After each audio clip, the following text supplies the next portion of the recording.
مشاهدينا أينما كنتم أهلا بكم إلى نشرة الجوية المرتقبة خلال هذه الليلة وصبيحة الغد. تحسن تدريجي في حالة الطقس على المناطق الشمالية من الوطن ابتداء من هذه الليلة بإذن الله. درجات الحرارة دائما منخفضة بالمناطق الداخلية حيث تصل إلى درجتين فقط على الصيف. برج بوريليج نسجل 3 درجات على منطقة تيزي وزو، كذلك بتسمسيل توصلان إلى تلمسان.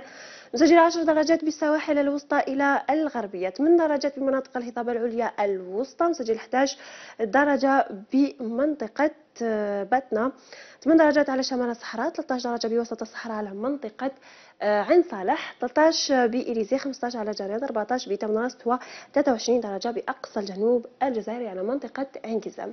حالة الطقس غدا بإذن الله إذن أجواء أو تحسن تدريجي على المناطق الشمالية الوسطى كذلك الغربية. إذن تبقى بعض زخات من الأمطار خلال الصبيحة بسواحل الوسطى والشرقية، لكن تبقى السماء ملبدة إلى غائمة جزئيا بباقي ولايات الشمال. إذن أجواء مستقرة وصافية على مناطق الجنوب عدا بعض السحب الكثيفة لكن بدون فعالية على منطقة تمنراست وأدرار.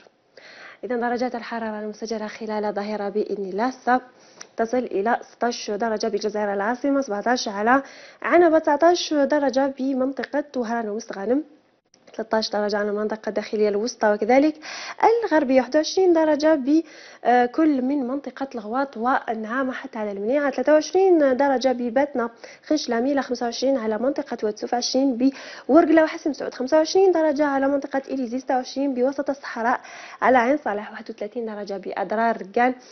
نسجل 29 درجة على مرتفعات الوقار وتصل من تمناس إلى جنيد، و 36 درجة كأعلى مقياس ببرج وجه مختار وعين قزام. إذا فيما يخص حالة البحر غدا بإذن الله سيكون البحر مضطرب محليا خاصة على السواحل الوسطى والغربية. الرياح راح تكون شرقية إلى شمالية شرقية وسرعتها قد تصل حتى 50 كم في الساعة. بالنسبة للسواحل الشرقية سرعة الرياح تتراوح ما بين 30 إلى 40 كم في الساعة.